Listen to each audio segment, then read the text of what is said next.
Magpapag-giveaway tayo ng libreng kalkal.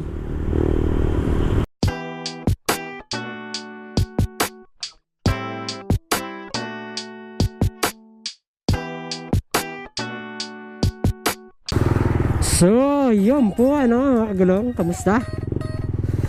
Ayun po ay nakikita nyo, nandito na ako sa highway. And papunta na naman ako ng Tagum ngayon mga kagulong, episode na to, papunta ako ng Tagum. And mag-upload na rin kasi medyo matagal-tagal na rin akong hindi nakapag-upload, hindi yung ba.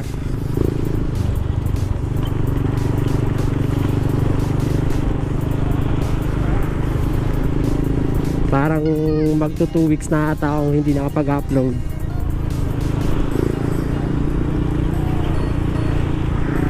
Kasi yun nga, medyo na busy kasi kakalipat lang namin ng bahay.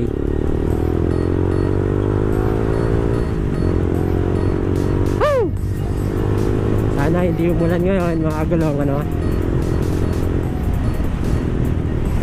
Sana hindi umulan. Sana lang talaga hindi umulan. So yun na mga kagulong.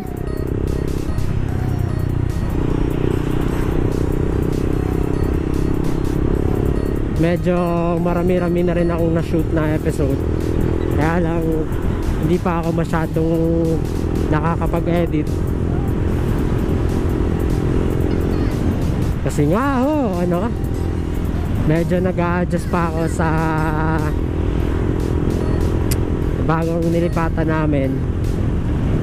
I mean sa bagong bahay namin.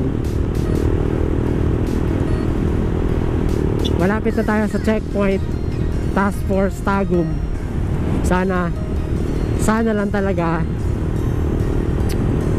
wala akong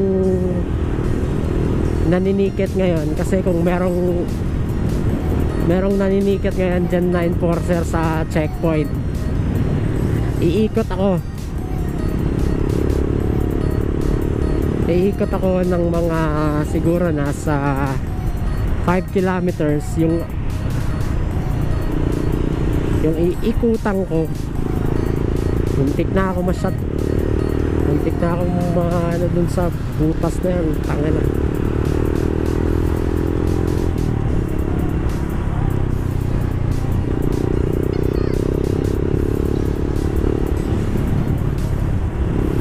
So eto mga kagulong, malapit na tayo sa checkpoint. Makikita ko naman kung merong patrol car dun sa tent mismo ng ng checkpoint. Pero pag hindi ko nakita, patay.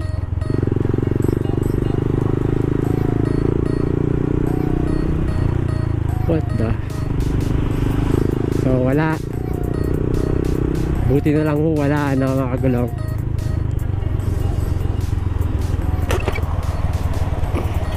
So ito, dadaan tayo ngayon dito sa checkpoint. So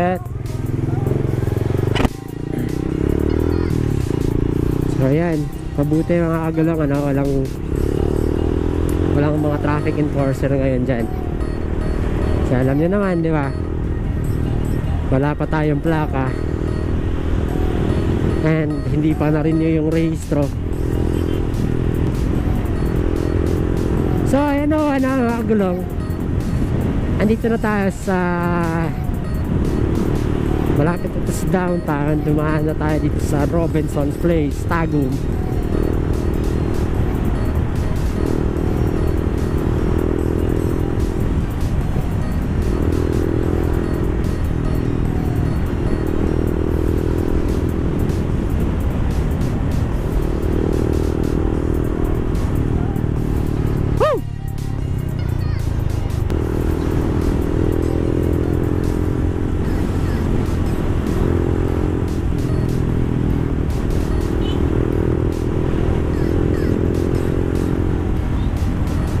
Gago.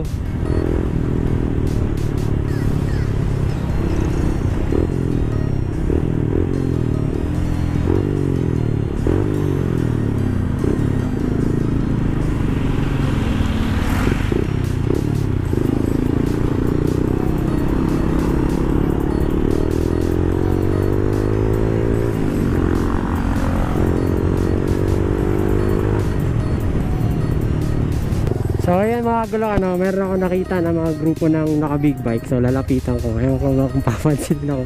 Tangina.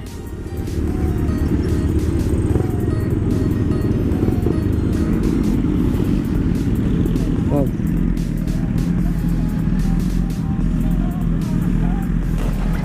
What's up, sir? Nice bike. 1000cc mga pare. CBR 1000 Honda. Sir? Yeah.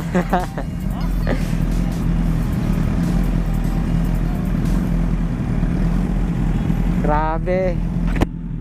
Sobrang dami. And BMW, Kawasaki. Woo! Nice power. Lang ya.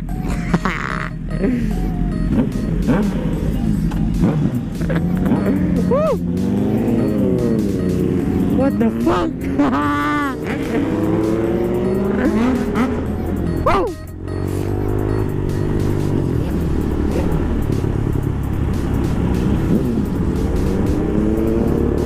Sarap sa tenga mga paps.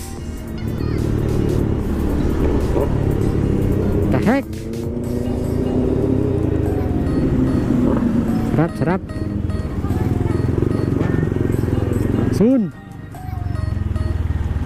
Overwhelmed pa na ako sa nakita ko kanina. Puro mga big bikes.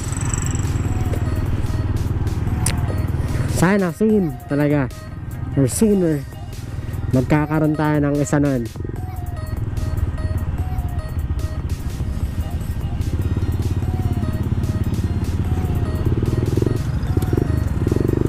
Pag umabot ng ano to mga gulong, pag umabot ng 250 subscriber ang channel na to, is mamimili ako sa mga nakasubscribe sa akin yan, na naka RS125 or XRM125.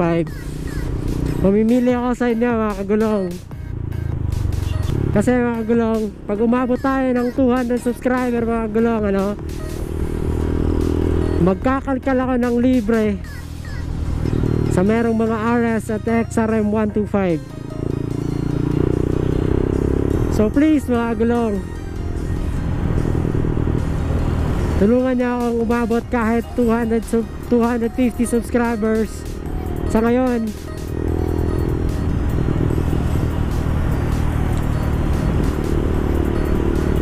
At magpapag-giveaway tayo ng libreng kalkal. So please mga gulong, tulungan niyo ako. Please share my episodes, share my channel, subscribe kung hindi ka pa nakasubscribe, antabay kung kailan natin i-announce yung giveaway.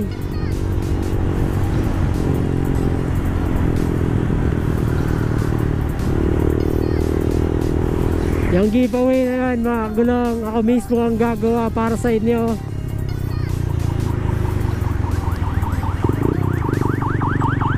Pasalamat ko na sa inyo yun, sa pagsuporta niyo sa channel ko.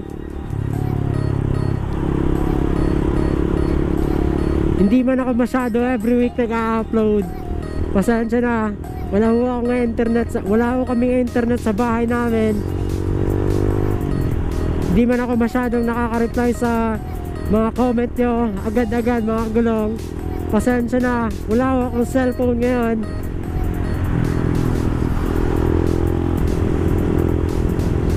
So ayun mga gulong, sobrang overwhelmed ako ngayon. Sobrang sarap sa pakiramdam na nakapag-upload ako ulit.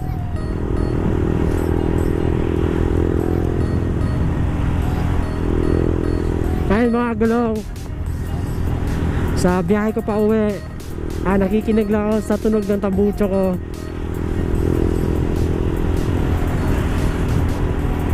Pinapakinggan ko lang siya habang nagsasalita ako ngayon. Kasi para sa akin mga kagulong, sobrang laking achievement nun. Kasi biruin nyo, pinag-aralan ko lang siya.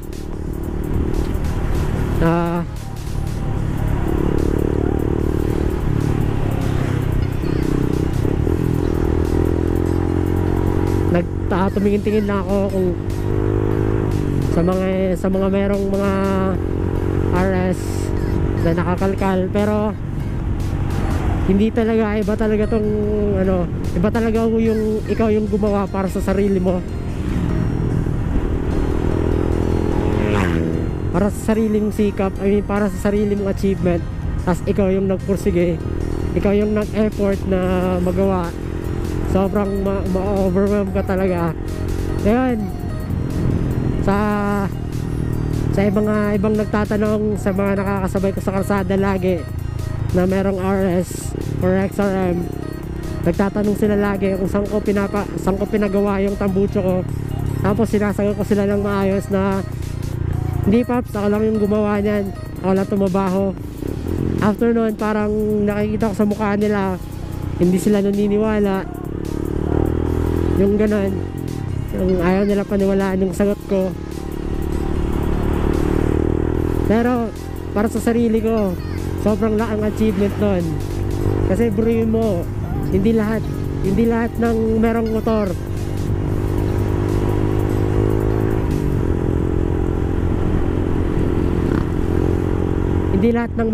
mga kagulong kayang gawin ang nagagawa ng iba para sa motor nila, hindi ba? Kasi kung lahat ng merong motor marunong gumawa or mag-modified, sana wala nang mekaniko, di ba?